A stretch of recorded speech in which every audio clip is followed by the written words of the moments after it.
Study Section 4, The Money Market. Introduction. If you visit the Central Bank of Nigeria (CBN) website, you will be familiar with information regarding the operations of the CBN and particularly the policy of the authority level. One important policy target of the CBN is to keep inflation rate at barest minimum, one digit, and also to ascertain an unemployment reducing output level. The Central Bank achieves this policy by using some monetary policy instruments such as money stock, open market operations (OMO), minimum rediscount rate (MRR), and so on. The Monetary Policy Bulletin of the bank informs us of how CBN will change interest rate or MRR to achieve a certain goal. In the model developed so far, interest rate was treated as exogenous. This was deliberately done in order to make the model very simple to understand. Interest rate changes will lead to an opposite change in income. For example, a rise in interest rate will lead to decrease in consumption and investment and hence decrease in income. Thus, interest rate plays an important role in the determination of goods and services. These interest rates are determined by the central bank authorities, an indication that the monetary policy plays an important role in output determination. This chapter discusses the determination of interest rate and its effect on economic activities. To keep the chapter in focus, the interest rate to be determined is the one existing in the financial market, the market where financial assets are bought and sold. Objectives. At the end of this lecture, you are expected to be able to do the following: understand the relationship between money and bonds, establish factors responsible for demand for money and bond, be able to explain factors that drive interest rate, understand what is called the LM relationship between money and bonds. Countries with sound financial market are more pronounced in the OECD. However, Nigeria's financial market has improved tremendously over years and it is targeted at being one of the best markets in the world in the year 2020. In a country with sound financial market, spending agents have the choice among millions of different financial assets ranging from mutual funds to bonds and stock to cash. To keep the analysis simple and understandable, let us assume that there are just two financial assets, money and bond. Money is held in form of cash for the purpose of making immediate or near-future transactions, and so it does not attract interest rate. Bonds, on the other hand, cannot be used to purchase goods and services, but it pays positive interest rate. Given this distinction between cash and bonds, spending agents should decide how much of their wealth to hold in cash and how much to hold in bonds. Before proceeding, let us make a distinction between money, income, and wealth. When we say money, we are referring to the amount of cash, currency, checks a person holds at a particular point in time, say today. Thus, it is a stock variable. Income is what one earns in compensation for resources offered. Workers earn wages and salary as income. Owner of capitals earns interest, and owner of land earns house, land rent, while business owner earns profit as income. It is a flow variable because it is earned over a period of time, say daily, weekly, monthly, or yearly. You should then say Ngozi's income is 10,000 naira per month, not 10,000 naira. Wealth or financial wealth is one's savings, the value of what has been accumulated over a year. In particular, wealth is the difference between what one's financial asset and financial liabilities because it shows the value of one's financial wealth at a given period of time. It is possible to change the composition of your wealth immediately, but your financial wealth takes time before it changes when the adjustment in financial assets and financial liabilities are complete. Now, suppose that the wealth of a country was computed to be 100 billion naira today. The people will make choice today as to how to allocate this wealth between money and bonds. Consider first a decision to put all the money in bonds. It will require calling the broker to update them with situations in the market and to do the necessary transactions. Thus, people pay for telephone calls and also brokerage fees but earn interest having purchased the bond.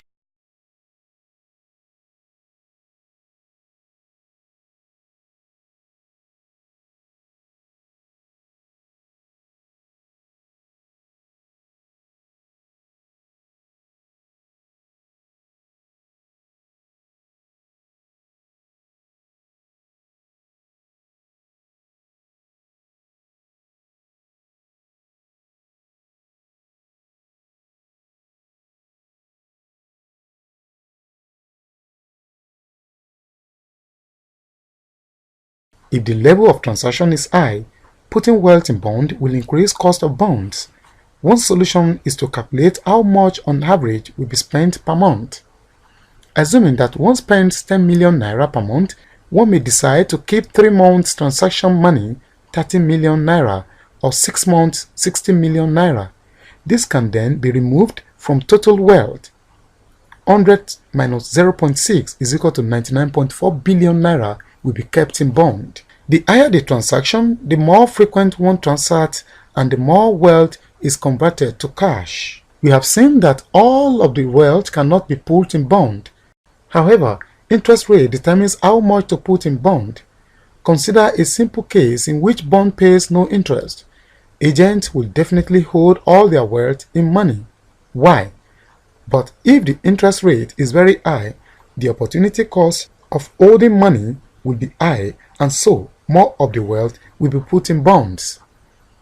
In fact, if interest paid on bond is higher than the sum of phoning and brokerage fees, then agents will be willing to put more money in bond. Thus, even if transactions are large, one can decide to hold a month transaction money or even 2 weeks transaction money. In our example, monthly spending is 10 million naira. Hence, if one holds 10 million naira, one purchase bond with 99.9 billion naira and get more interest as a result. Thus, high interest rate will make agents decide to buy more bonds, while low interest rate will make agents decide to buy few bonds. Demand for money. From the above discussion, households should decide how much to hold out of their wealth as bond and how much to hold as money. In any case, the decision must be such that money demand and demand for bond add up to wealth, where MD, BD, and NW are money demand, bond demand, and the value of wealth in naira respectively. We established earlier on that demand for money depends on the level of transaction. The higher the level of transaction, the higher the money demands. We can therefore say that money demand of an economy depends on the level of transaction. Level of transaction may not be easy to quantify, but what is clear is that when nominal money rises, level of transaction will also rise. In particular, if income rises by say 20%, we expect money demand to rise by approximately 20%. On the other hand, we established the fact that if interest rate rises, money demand must fall. Bond demand will rise. This implies that there is a negative relationship between money demand and interest rate. Given this information, money demand function can be specified as follows. That is, money demand is a product of nominal interest income NY and interest rate function. If interest rate is 20% and money income is 100 naira, then money demand is 100 times 0.2 is equal to 20. This equation summarizes what we have been discussing so far. Demand for money increases in proportion to nominal income. If income doubles, money demand doubles, that is, NY increases to N2Y. Then NYI will increase to N2YI. Demand for money depends negatively on the interest rate, and the relation is captured by GI.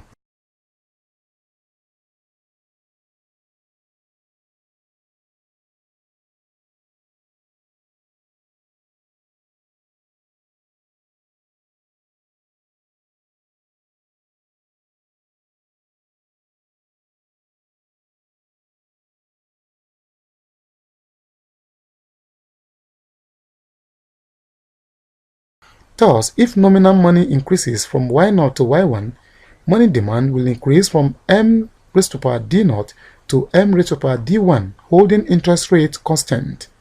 In particular, if interest rate is fixed and nominal income rises, money demand curve will shift rightwards and money demand increases. We said that household decides whether to hold more cash or bond. We have established the determinant of money, cash demand.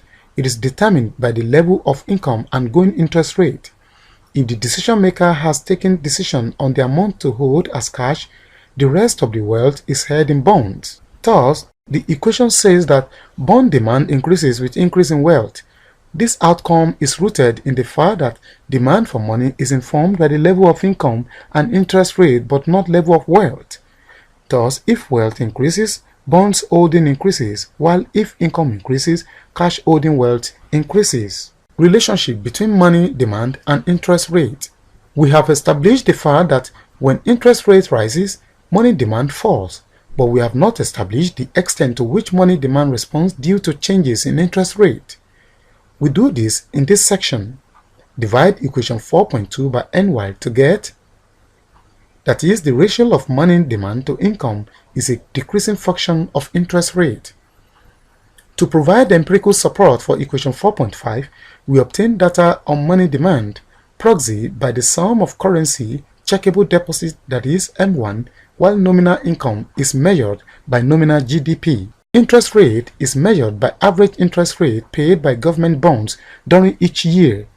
Figure 4.2 shows how equation 4.5 reflects the case of Nigeria from 1981 to 2010. We can see that when the ratio of money demand to GDP was falling in the 1980s, interest rate was rising, and when it was rising in the early 1990s, interest rate was falling. This scenario characterized the trend through 2010. The inverse ratio of nominal income to money demand is referred to as velocity of money. This comes from the fact that when the ratio of nominal income to money is higher, the number of transactions for a given quantity of money is high, and money is thus changing hands faster. The velocity of money is high. In the case of Nigeria, the velocity of money was higher in the mid-1990s through early 2000s, especially between 1999 and 2001. This is true because during that period there was a dramatic increase in the level of transaction as a result of sharp upward review in minimum wage and the huge amount spent on the new democratic governance. In the case of the US, Blanchard 2003 shows that the velocity of money corresponds to what equation 4.5 predicts, falling when interest rate is high and rising when interest rate falls. The same result is evident in Nigeria as presented in figure 4.2.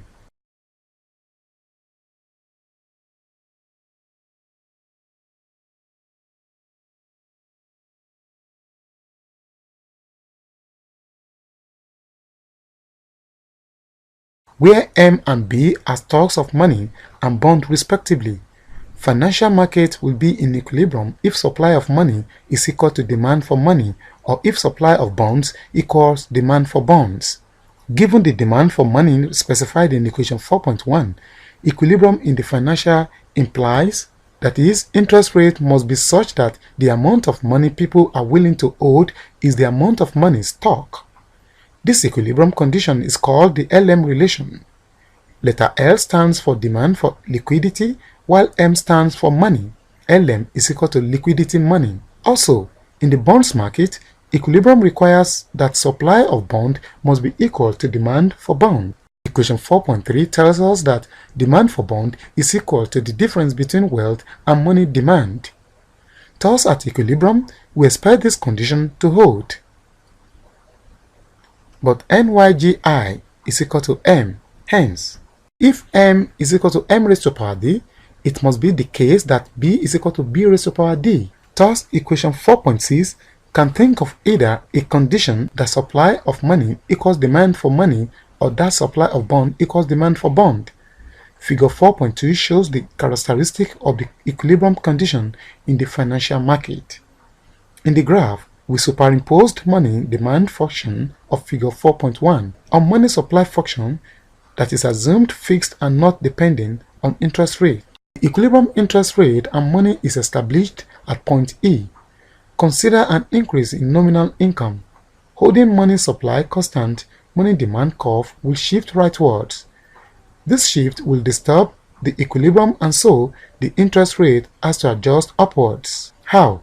When income increases at the initial interest rate, demand for money increases and exceeds fixed supply of money. If supply of money remains fixed at M raised to power 0, there will be excess demand for money, and this drives interest rate upwards until it settles at point E prime. Figure 4.3. Thus, an increase in nominal income, holding money supply constant, leads to increase in interest rate. Other variables that can disrupt equilibrium condition is a change in money supply. If money supply rises at the going interest rate, there will be excess supply of money, and as figure 4.4 shows, there will be pressure on interest rate to fall so that equilibrium is settled at lower interest rate. Thus, an increase in money supply leads to a decrease in interest rate. Decrease in interest rate is required to increase demand for money.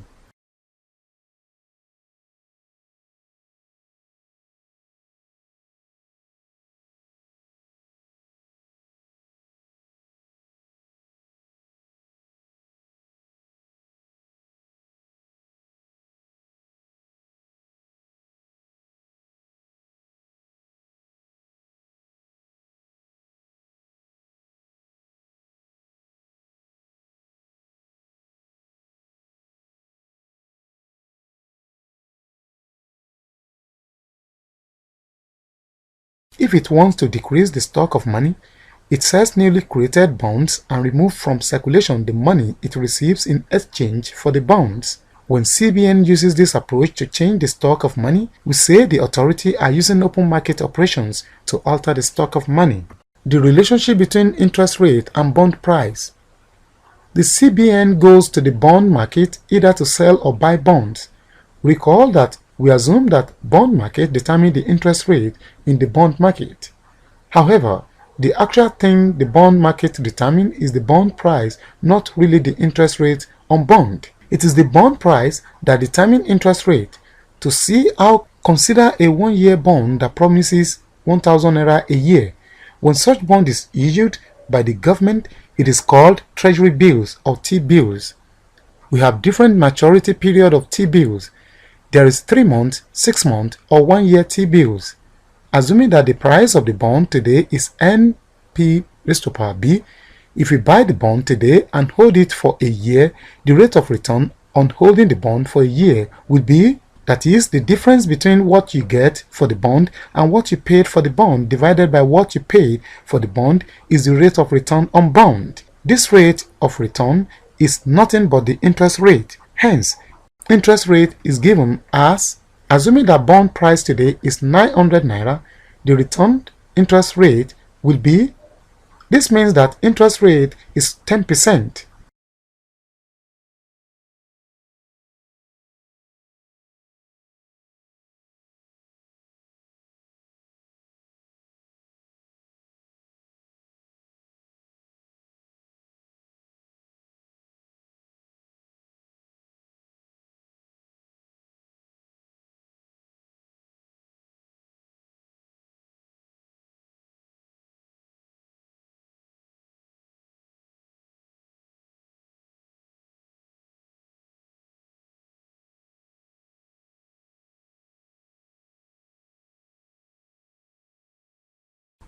Part B of Section 4. Equation 4.9 says that bond price is the return on bond divided by 1 plus interest rate. Clearly, interest rate and bond price is inversely related. Not only that, as long as interest rate is positive, bond price will be less than the return on bond. If you read in the newspaper that bond market went up today, they actually mean that prices of bonds went up and therefore interest rate went down. Now, if the CBN embarks on expansionary open market, it turns out that CBN buys bonds in the bond market and pays for them by newly created money. As it buys bonds, demand for bond increases and there will be pressure on bond price to rise. As this goes on, interest rate on bonds falls.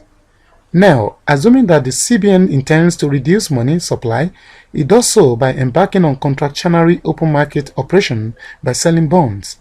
Sales of bonds lead to increase in bond supply and so reduces bond price. Reduction in bond price leads to increase in interest rate. Thus far, we have characterized the operation of the financial market that has two assets, money and bonds. The message from this analysis is that CBN can affect interest rate through its operation in the bond market. Nigerian CBN also uses OMO as a basic tool to affect interest rate. However, there is an assumption in our model that is highly simplistic and far from reality. We assume that the bulk of currency in circulation was supplied by the CBN, but some part of currency is actually supplied by the commercial banks. Some part of M1 is actually held in currency while some are held in checkable deposit. To make our analysis very close to reality, we shall assume that money is supplied by both the CBN and the commercial banks. By incorporating commercial bank in our analysis, we need to examine how interest rate will be determined. The commercial banks. Banks are financial intermediaries and their basic function is to receive funds from people, firms and government who do not need it for immediate use and use the fund to make loans and purchase bonds. Banks are not the only financial intermediaries, but one distinction between banks and other financial intermediaries is that banks receive funds by offering deposits, checkable deposit that allow depositors to write checks or get cash on demand up to an amount equal to the account balance.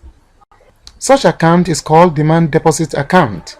Checkable deposit liabilities of the bank, while reserves, loans and bonds are the bank's asset. Reserve is part of deposit kept with the CBN by commercial banks. This reserve is used to make up for any shortfall in the inflows and outflows of funds. In Nigeria, reserve requirements are set by the CBN. Reserve ratio is the ratio of bank reserves to checkable deposits. Apart from the fact that a share of deposits are kept as reserve, banks also make loan with part of deposit. Determination of money supply. Central Bank's balance sheet comprises assets and liabilities. The liabilities include reserves by banks and currency by the public. The assets are the bonds in its portfolio. Determination of money supply. When we ignore the role of commercial banks in our earlier analysis, money stock was supplied by the CBN. But this is not the case again. CBN money comprises reserve by the commercial banks and currency. Supply of money, therefore, is equal to currency plus checkable deposits. What we want to do now is to establish the relationship between money supply and central bank money. The central bank controls central bank money. Central bank money is either held as currency by the public or as reserves by the bank. That is, H is equal to C plus R. That is, central bank money, H, is a sum of currency held by the public C and reserve R. We refer central bank money to monetary based or high-powered money. Money supply, M, is the sum of currency held by the public C and checkable deposit D. M is equal to C plus D.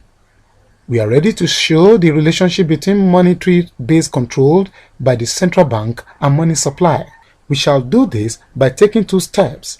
First, suppose that people hold their money in the form of checkable deposits, that people do not hold cash. They do all their transactions using checks. This assumption will relax very soon. Given this assumption, C in equations 4.10 and 4.11 is 0, and so the equations become H is equal to R, M is equal to D. Equation 4.12 says that all central bank money is held as reserves by banks. Equation 4.13 says that money supply is equal to checkable deposit. Recall that banks keep some part of deposit as reserve. This implies that reserve R is equal to a percentage of deposit. Let A represent this percentage. Hence, recall that central bank decides on the size of A, the reserve ratio that banks keep. Thus, A is a parameter. Solving for D in equation 4.14, we have, that is, if all money is in form of checkable deposit and reserve ratio is A, then supply of checkable deposit is 1 over A times the amount of reserve held by the banks. Assuming that is 5%, the amount of checkable deposit will be 20 times the amount of reserve. Now, substitute equations 4.12 and 4.13 into equation 4.15 to get. The first term on the right-hand side is what we call money multiplier. It shows by how much money supply changes for a change in central bank money, H. The equation thus says that money supply equals the money multiplier times central bank money. Clearly, The size of money supply depends on the reserve ratio A and central bank money. Holding constant central bank money, the larger the size of A, the smaller the effect of changes in high-powered money on money supply. For example, let A is equal to 5%, thus 1 over A will be 20. Now, if A is equal to 10%, then 1 over A will be 10. If H is 200, then money supply will be 4,000. If A is equal to 5%, but it will be 2,000 if A increases to 10%. Thus, if all money is held as checkable deposit, then reserve ratio determines how large or small deposit will change for a change in central bank money. Not only that, if A is 10%, it means that for every naira of reserve, the banking system will create 10 naira of deposits. The second step is to assume that people hold both currency, cash, and checkable deposit. This assumption is what obtains in reality. Hardly can we see a household holding checkable deposit and doing all transactions with checks. Even in the developed world, people still carry some cash, only that it is not as much as the amount of cash carried by people in the developing and least developed countries. In Nigeria, people hold both checks and cash. Now, in a world where people hold no currency, reserve ratio determines the magnitude of money supply. In a world where people hold both cash and checks, the outcome of the relationship between money supply and CBN money is slightly different. Assuming that households hold a proportion, say A, of deposit as currency, that is, if A is small, it means households hold small proportion of deposit as currency. If A is large, it means large proportion of deposit is held as currency. But what determines the size of A? First, if transactions are small, say for the purchase of basic needs, food, clothing, and house-light materials, cash is more convenient and so the size of A will be small. If transactions are large, say for the purchase of land, houses, cars, and other transactions that require the payment of large sum of money, checks, ATM card, credit card is convenient. Second, if the cost of getting cash from cash point is high, the magnitude of A will be high, otherwise will be small. Recall from equation 4.10 that H is equal to C plus R. If we substitute 4.14 and 4.17 into this equation, we get, solving for D, we have, again, we have two terms on the right hand side. The first term is the multiplier that informs us how deposit responds to CB money. Now, to establish the relationship between money supply and CB money, let us recall equation for money supply, equation 4.11. From equation 4.17, substitute equation 4.18 for D in 4.20. Or, this equation says that money supply is equal to the money multiplier times the monetary base. However, the money multiplier is not as easy as we derive in equation 4.16. In this case, money supply depends on the proportion of deposit held as reserve and as currency. Consider first where people hold no currency. In this case, A is equal to 0 and money multiplier is 1 over A, equation 4.16. Now, as people hold more currency, as A equal to increase, the multiplier decreases. Let us first assume that all deposit is held as currency. A is equal to 0, equation 4.21 reduces to.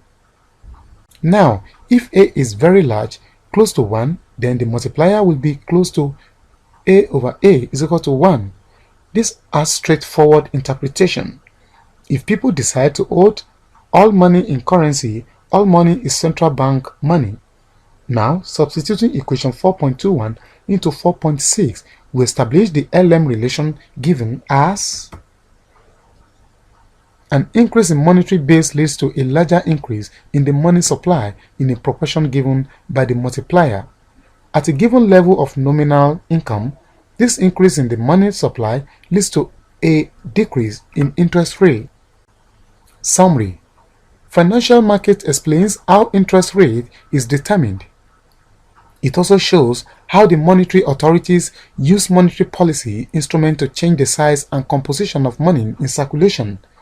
When the authorities want to increase money supply, they do so by buying bonds and pay with newly printed money. As the demand for bond, price of bond rises and the interest paid on bond falls. Conversely, if the CB want to reduce money supply, they do so by selling bond and remove money in circulation. Selling bonds increase bond supply and hence reduces the price of bond, which then increases interest paid on bond. The buying and selling of bond takes place in the open market, and so it is called expansionary/contractionary open market operation. This is the end of study section 4. Thanks for listening.